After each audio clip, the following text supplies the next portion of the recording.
most of the country favors greater access to reproductive rights. So this idea of limiting access to abortion and potentially limiting access to certain forms of contraception is deeply out of step with democratic preferences. But as we have seen, even though you don't have the majority of the public, you can still advance your cause.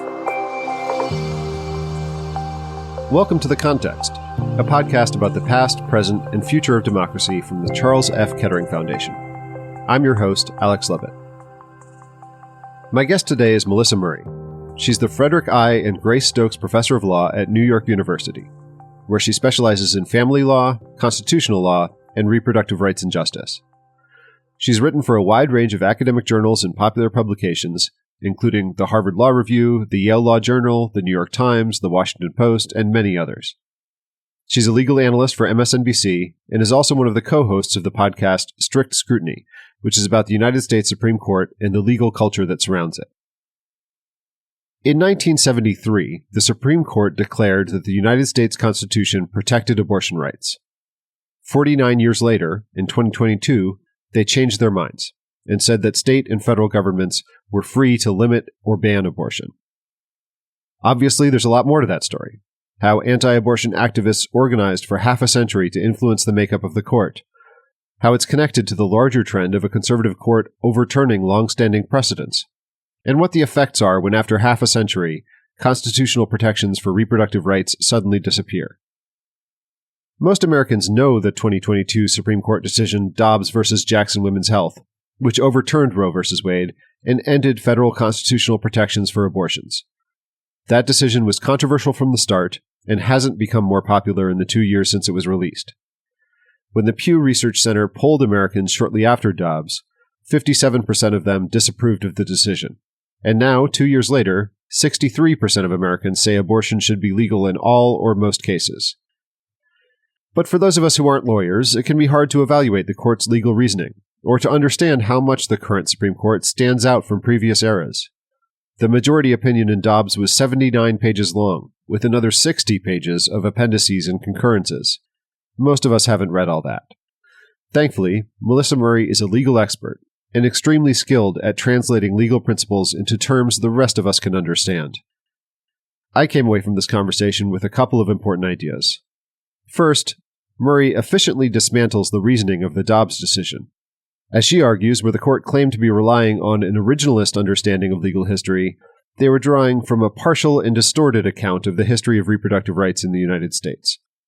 And where the court claimed that removing protections for abortion rights was a victory for democracy, in other decisions they were simultaneously undermining democratic accountability. The second thing I took away from this interview is that Dobbs is only one of the important precedents the Supreme Court has overturned in the last few years. Since the Trump administration installed a conservative supermajority, the court's pace of overturning previous decisions has been, well, unprecedented. Here at the Kettering Foundation, we support inclusive democracy and the rule of law. It's pretty hard to have full citizenship rights if you don't have full decision-making power about your own health and body. And although it's important for all citizens to follow the same set of laws, that's also true for the Supreme Court, which is supposed to maintain stability, and is really not supposed to be a political institution, attending to the interests of particular constituencies or ideologies. Melissa Murray makes a compelling argument that the Supreme Court has gotten off track in the last few years, and she has some interesting ideas for how we can repair our institutions, protect reproductive freedoms, and create a more inclusive democracy.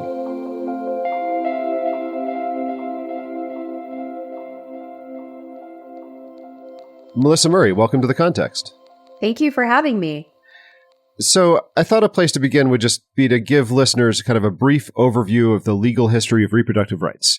And that's something you're really a leading expert on, but what I thought I'd do is just attempt a brief summary and you can tell me what I left out. Okay. So to give a short reductive history of reproductive rights in the United States. Sounds like the Supreme Court, a short reductive history of the last 150 years. Amazing. Well, I'll try to be shorter than the Dobbs decision.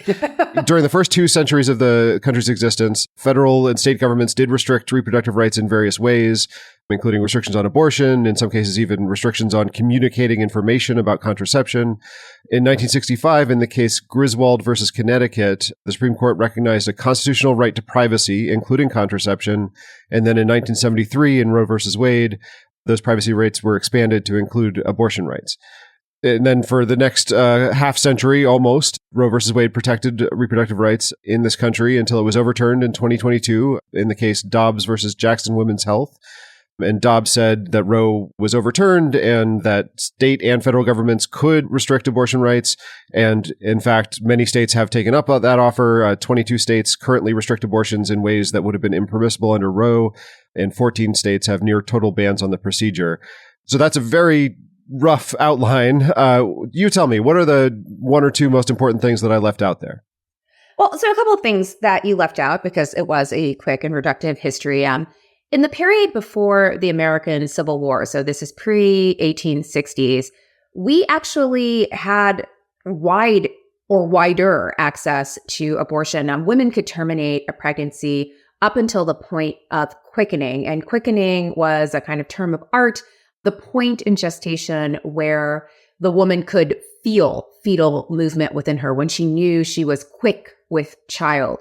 So there was a fair number of terminations at that point, before quickening. And it's really only after the Civil War that states really begin to crack down on women trying to either contracept or to terminate their pregnancies.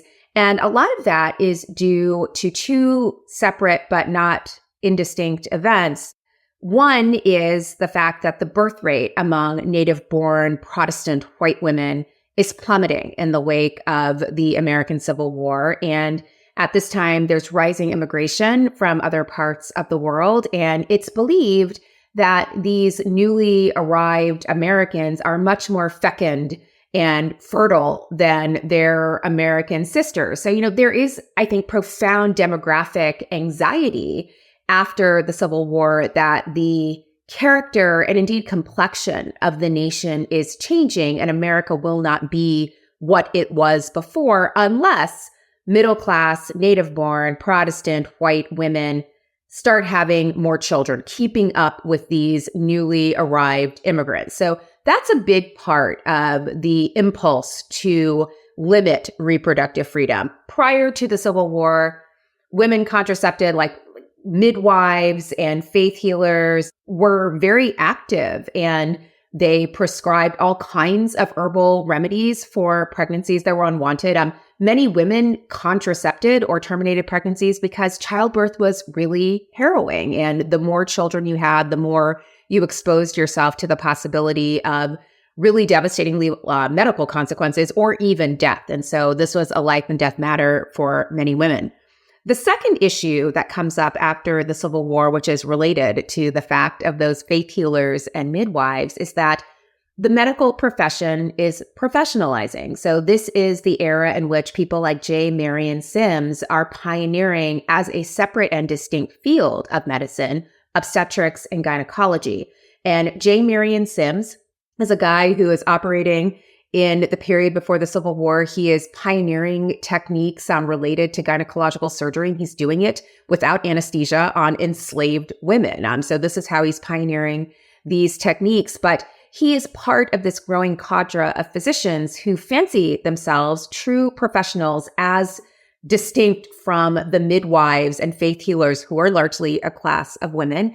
And part of the impulse to criminalize and to prohibit contraception and abortion is to tamp down on those women medical healers and midwives and make room for these mostly male physicians to take the field as physicians. So this is the beginnings of the American Medical Association. The medical profession is truly professionalizing, and a big part of that is creating a legal landscape in which they are boxing out these other participants. Well, I really appreciate what you've added to that history there, in part because I think there's been some contestation over who are the eugenicists with abortion rights. And yes. Some folks on the anti-abortion side claiming that abortion is connected with the eugenicist movement, is an attempt to suppress birth rates for... That is totally wrong. So again, another faulty and flawed history from the anti-abortion movement.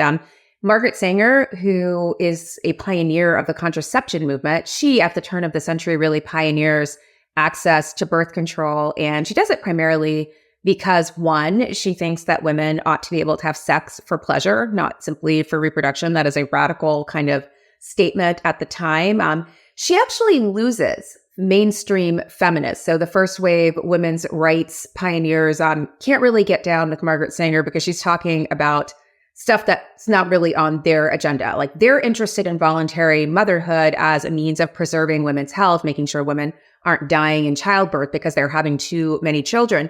Margaret Sanger is concerned about that, but she's also concerned with sexual pleasure. And part of her interest in birth control is maximizing sexual pleasure and allowing women to time and space the number of children that they have. When Margaret Sanger loses those feminists, she has to find another constituency that she can get on board with, that can support her movement. And eugenics movement is actually understood as a science at the time. This seems apocryphal to us now, but it genuinely was a science. Harvard has a eugenics department with prominent eugenicists who are on the faculty. The University of Virginia, where I attended undergraduate, is also another hotbed of eugenics theory and practice, with many professors, very prominent eugenicists in the movement. Sanger teams up with them because they're scientists, and they give her movement the imprimatur of science and the validity and respectability that she craves and that she cannot get from the feminists because they're no longer with her because of her interest in sexual pleasure. She's not interested in abortion at all, and neither are the eugenicists. They're interested in birth control as a means of limiting population, and certainly as a means of perhaps limiting population among certain groups that they find are undesirable. But their real interest in limiting certain forms of reproduction really focus on sterilization, right? So that's really where their interest in reproductive freedom arises, the eugenicists. Margaret Sanger is focusing on contraception. They're mildly interested in that, but they're really interested in sterilization. And they're not at all interested in abortion, and neither is Margaret Sanger. So this idea that Justice Clarence Thomas has really pioneered, that abortion is a technology of eugenics and is a form of reproductive control that can lend itself to eugenic purposes, that's not supported by the history at all. And it's really an attempt to graft two very separate movements, birth control on the one hand and abortion on the other, into one, and to collapse them. And they're not collapsible, and they're very distinct histories. Yes. And in fact, as you pointed out earlier, the movement to limit abortion is in some ways an attempt to retain a white majority population in the United States. It's sort of the opposite. It has its own eugenics flavor to it. I don't think the eugenicists would call it that, but it is certainly of a piece with the eugenics interest in, for example, limiting immigration from outside of the United States, which is a big part of the eugenics movement in the 1910s and 1920s, and then also the program of sterilization that, most famously is evinced in Buck versus Bell, that case from the 1920s where Oliver Wendell Holmes says that 3 generations of imbeciles is enough. Well, so I think there you're kind of dismantling one of the Supreme Court's arguments for Dobbs and certainly Clarence Thomas's argument. I'd like to ask you to critique another one of the arguments the court made in Dobbs, which is that it's a pro-democracy ruling. So to quote the majority opinion by Samuel Alito, it is time to heed the Constitution and return the issue of abortion to the people's elected representatives. You co-wrote an article entitled Dobbs and Democracy, which was published in Harvard Law Review this year. Your co-author was Kate Shaw, law professor at UPenn, who's also one of your co-hosts on the Strict Scrutiny podcast. So I know I'm asking you to summarize an 80-page article here, but give us a taste of it. When the court said that overturning Roe was a step towards democracy, what were they getting wrong about democracy?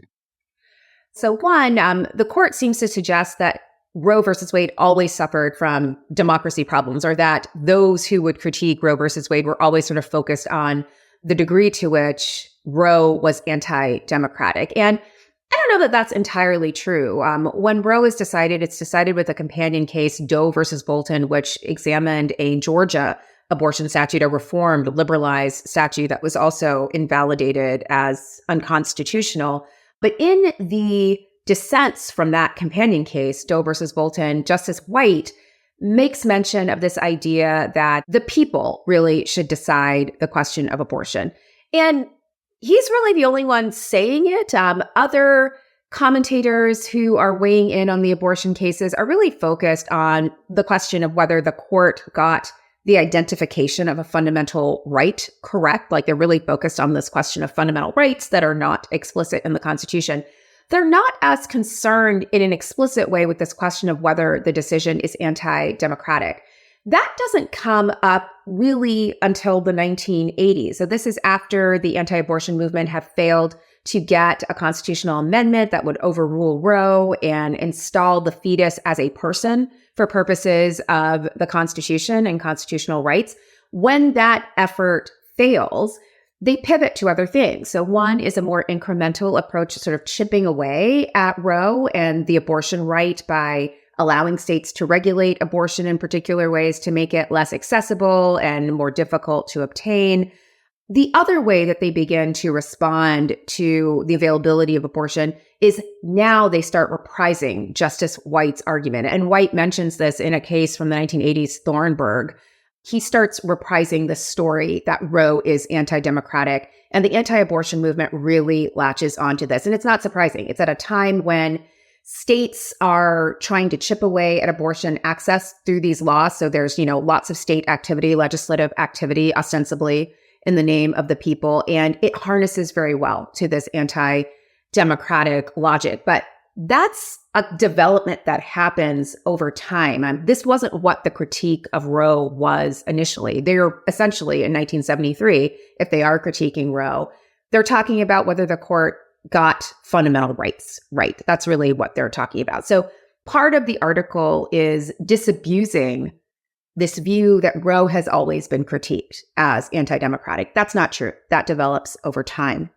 The second level of the argument is there's something deeply perverse about the court consigning this issue to the democratic process at the state level at precisely the same time the court, through its prior rulings, has made it virtually impossible for all of the people to register their democratic preferences at the ballot box. The court itself has so contributed to the distortion of the electoral landscape that it makes the registering of democratic preferences much more elusive. So the court in 2019 blessed partisan gerrymandering, said that there was no role for federal courts to play in policing partisan gerrymandering. That's essentially been a green light to the states to gerrymander with impunity. And again, gerrymandering means that elected representatives at the state level and in Congress don't necessarily have to be responsive to their constituencies. Their districts are drawn in certain ways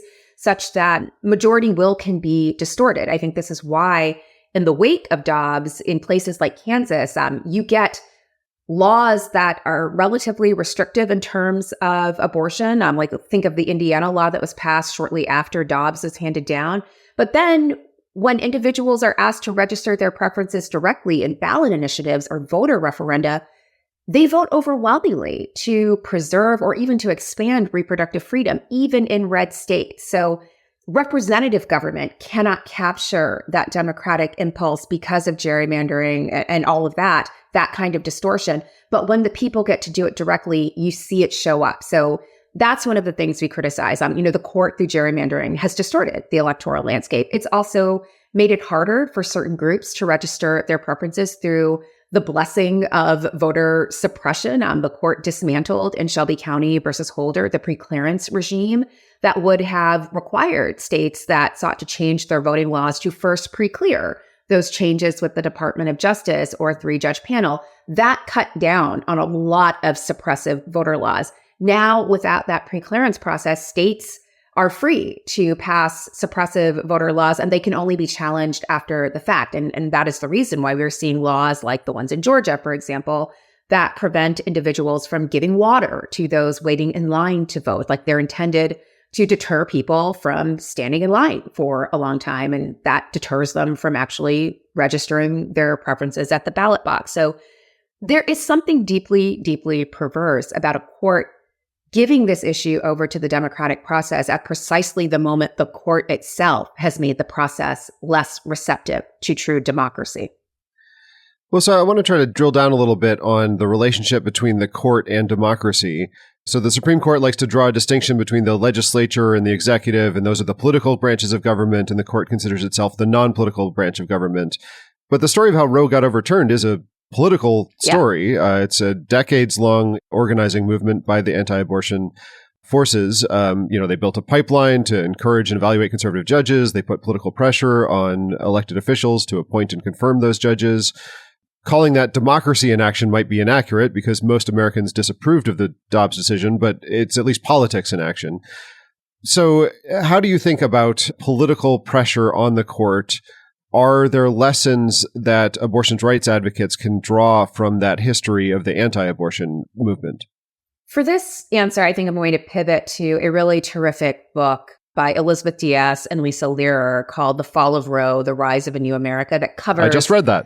It's a great book. They're journalists and it has like a real journalistic flavor and it's comprehensive, incredibly detailed. And it covers both the political and the inextricably intertwined religious campaign to overturn Roe. And, one of the things that they reveal is that this took decades of planning and a lot of things just had to hit in the right way. Lots of people had to be in place. There were setbacks, there were failures, but they kept at it, right? And so this was a calculated 50-year campaign to overrule this decision. And I think there's a lot for pro-choice folks to learn from that. I mean, they played a long game. The anti-abortion forces really played a long game and they played it well and they're playing it now, right? I mean, to preserve their win.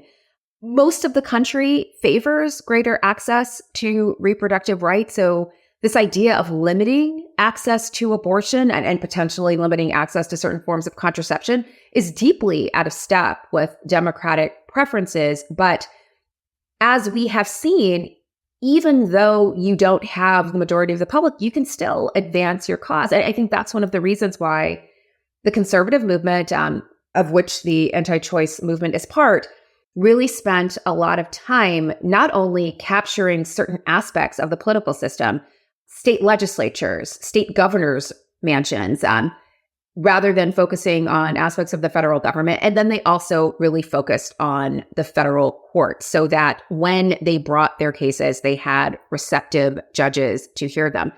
This was a coordinated campaign. It wasn't a one-off. They had to lay a foundation for years. They had to get the money. They had to grow their organization. And they did it very diligently and assiduously. And they continue to do it.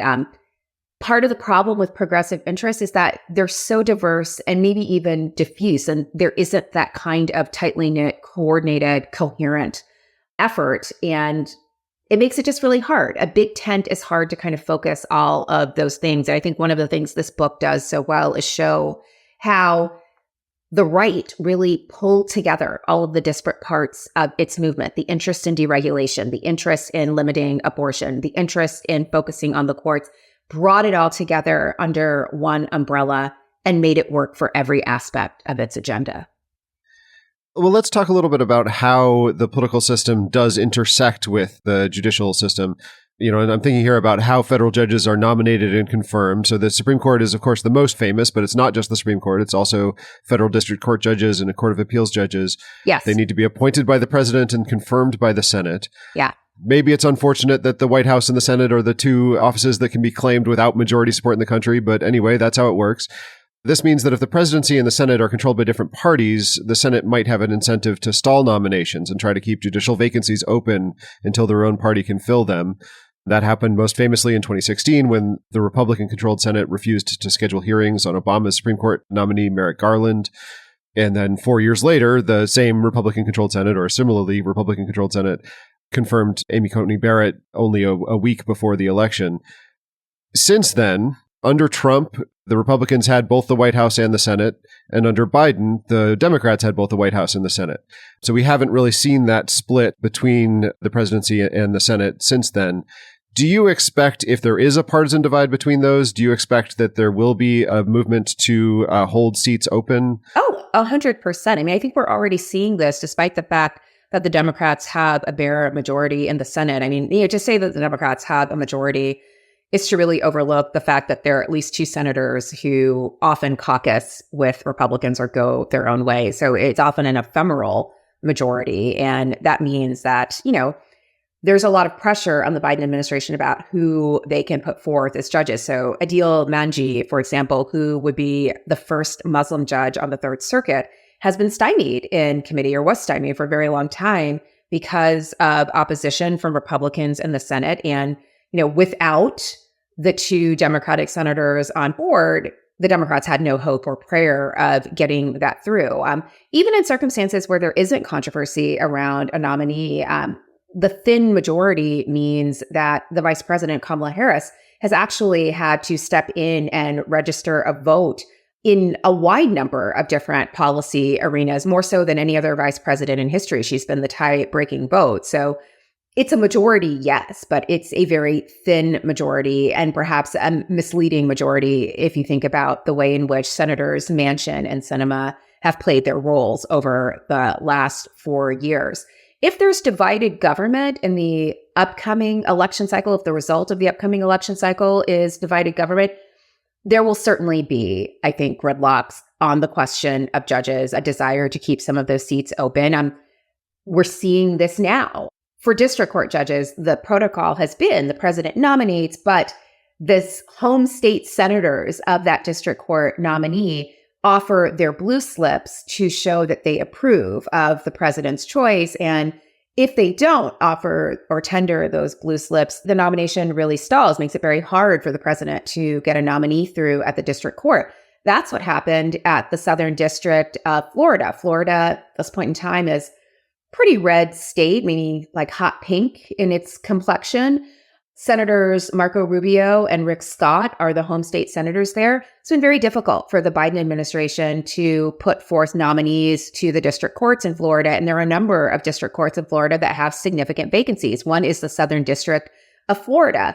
The Southern District of Florida happens to be where Eileen Cannon, the judge who is overseeing the Trump Mar-a-Lago documents case, sits. And, she obviously handled some of the pre-trial matters involved in that case, handled them in a way that I think generated a fair amount of controversy and even a rebuke from the 11th Circuit. And when it came time to assign that trial, it went into the wheel. But because there's so many vacancies that haven't been able to be filled because Senators Rubio and Scott haven't given their blue slips, there was basically a 1 in 3 chance when that case went into the wheel that the prosecution would get Judge Cannon. And in fact, they did. And so, whatever you see happening in South Florida in that Mar-a-Lago case, that has as its root cause the fact that the president cannot get his nominees through because there are 2 senators here from the home state or from the opposite party who will not submit or will not agree to the president's picks for those seats. So we're already seeing this, and it'll just be exacerbated if there's divided government.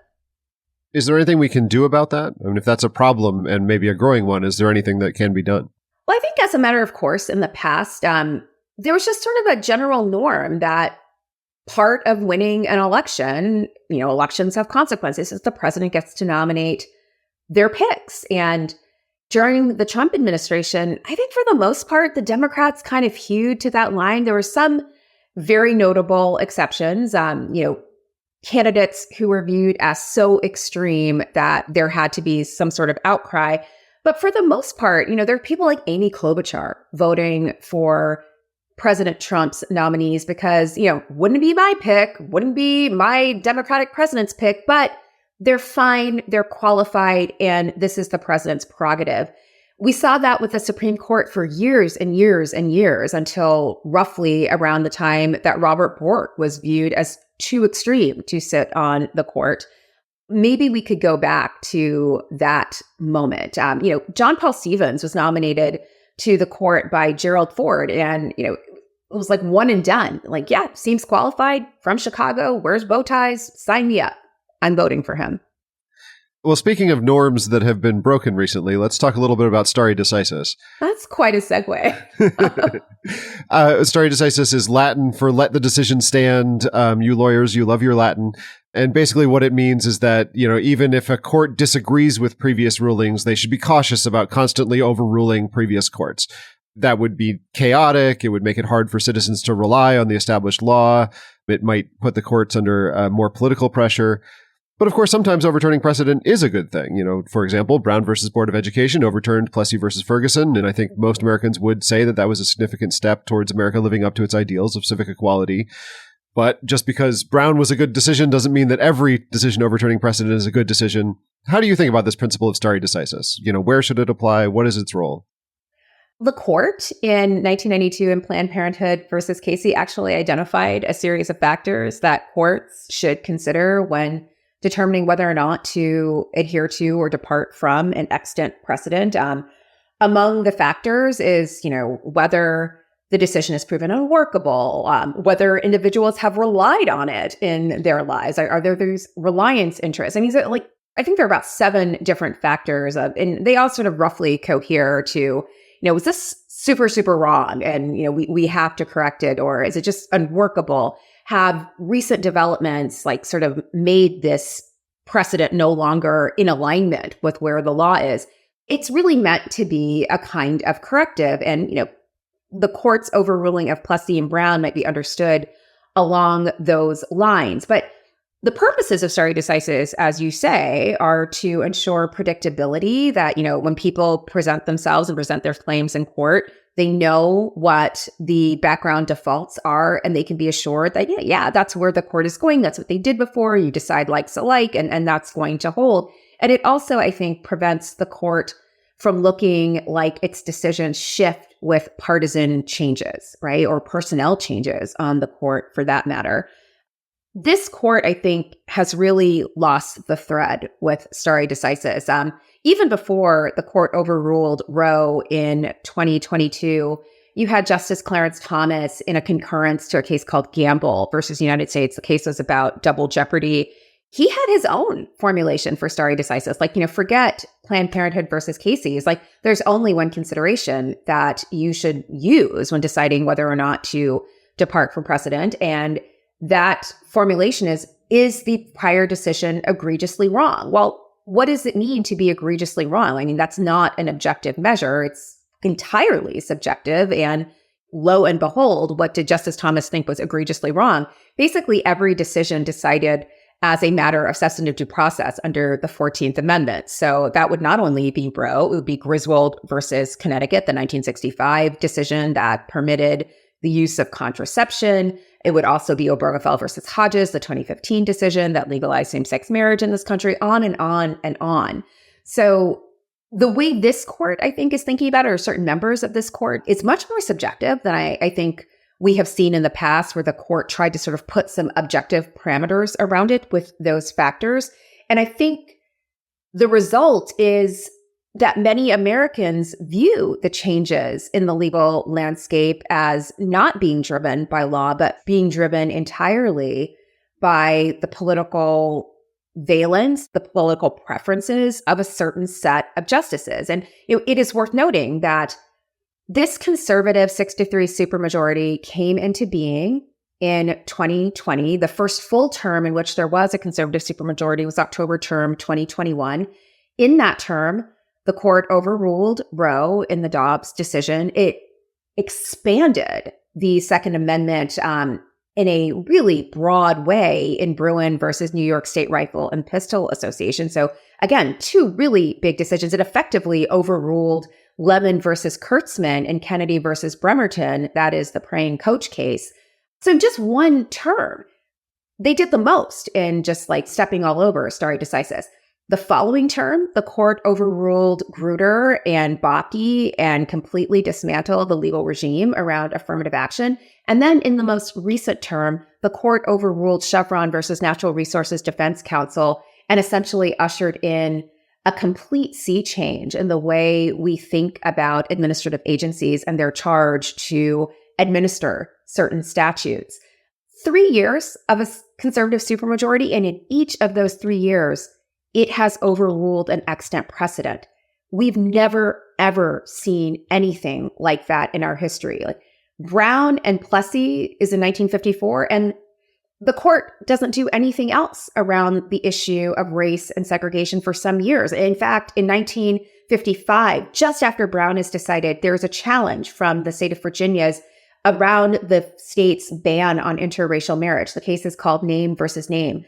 The court grants cert on it, but then thinks better of it, given the blowback to Brown. And, Tom Clark writes in a memo, if we decide this case, it is going to be a ticking time bomb in the South. So they dismissed the case as having granted cert improvidently. And it's not until 1967 in Loving versus Virginia that the court takes up the question of interracial marriage.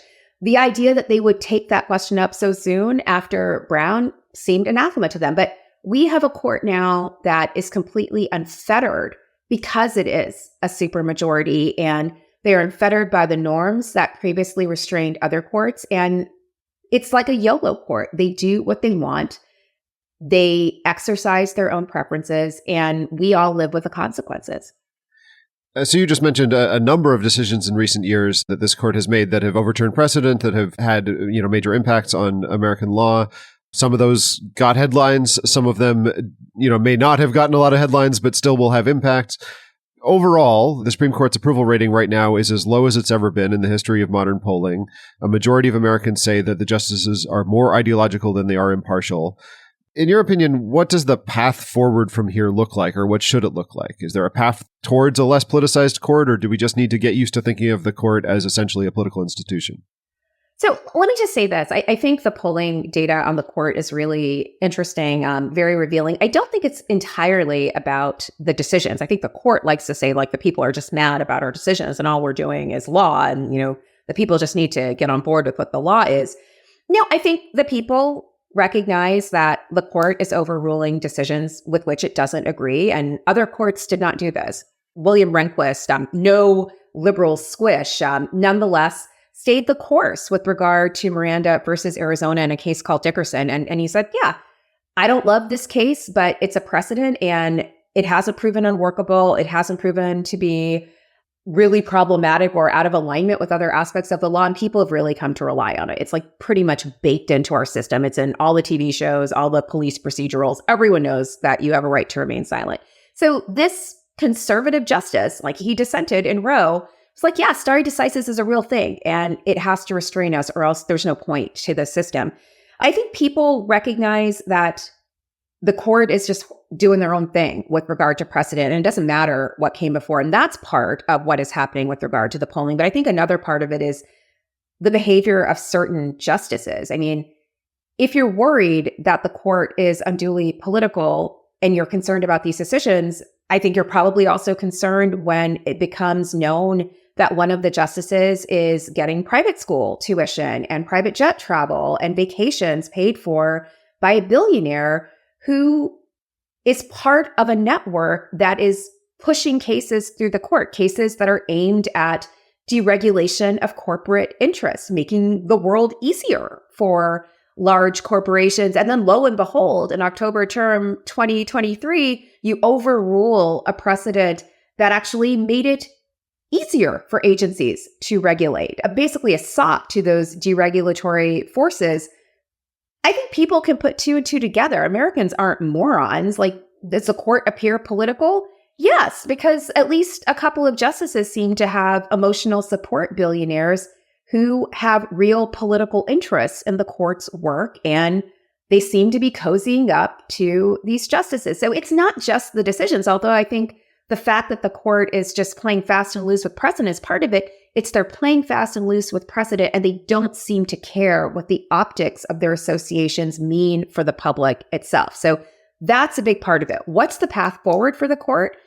I think you could divest yourself of your attachment to your emotional support billionaire. I think you could subscribe to a toothier code of ethics. Justice Kagan has, on her own steam, sort of come out in favor of a more forceful ethics code for the court, better enforcement techniques, perhaps relying on lower court judges that are appointed by the Chief Justice. Any of these would be quick fixes, and I think they would be very welcome.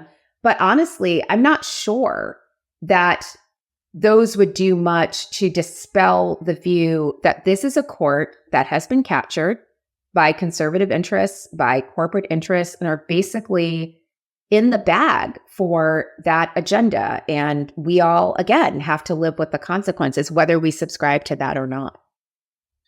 As you're saying there, Americans aren't morons, and they're drawing connections that the court's decisions are having an impact on public opinion.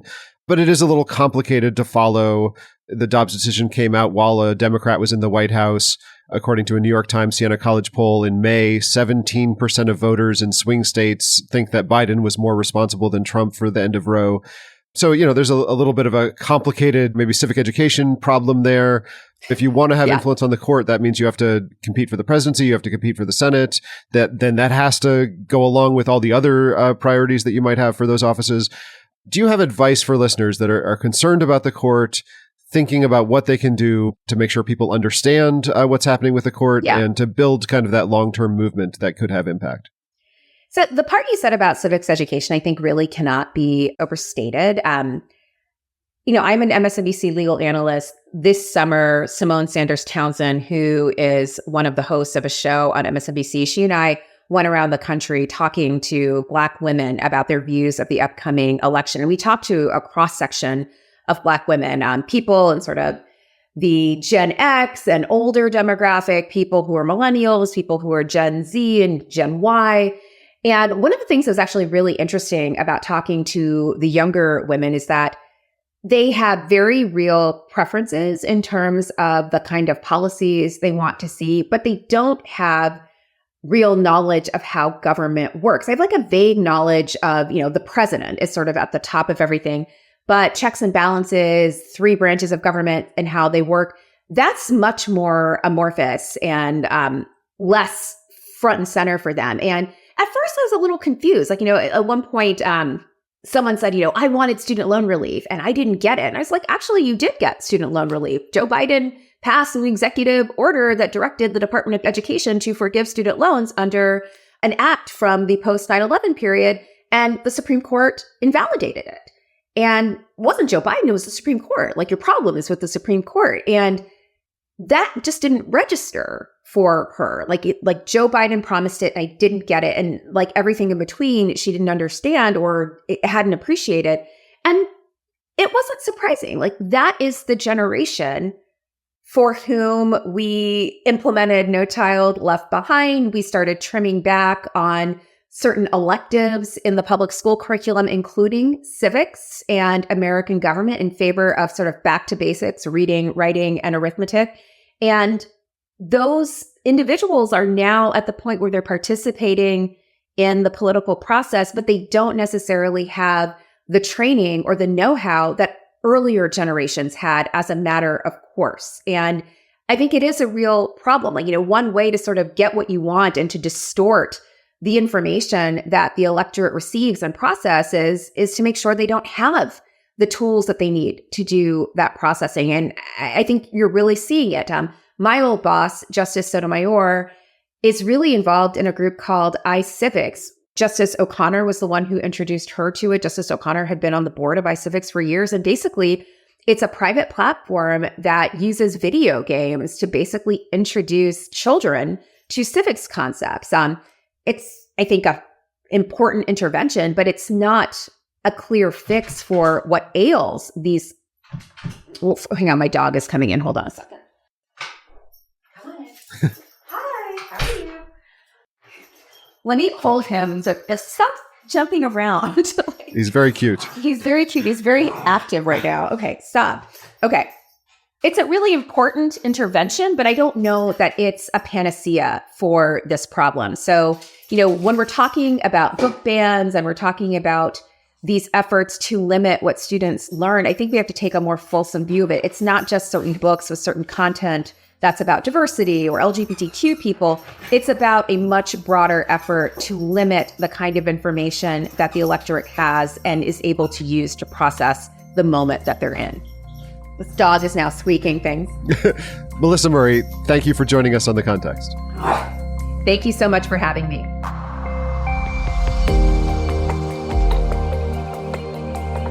The Context is a production of the Charles F. Kettering Foundation.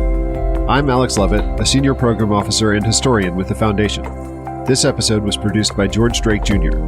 Kettering's Director of Communications is Melinda Gilmore. If you enjoy the show, do us a favor and leave us a rating or a review wherever you get your podcasts, or tell a friend about us.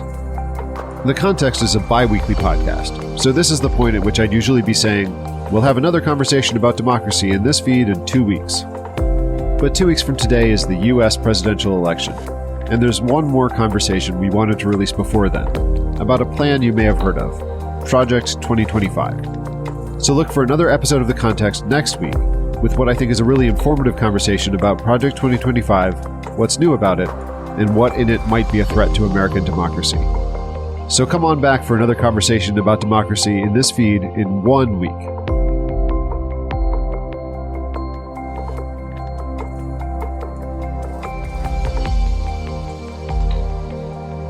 The views expressed during this program are critical to us having a productive dialogue, but they do not reflect the views or opinions of the Kettering Foundation.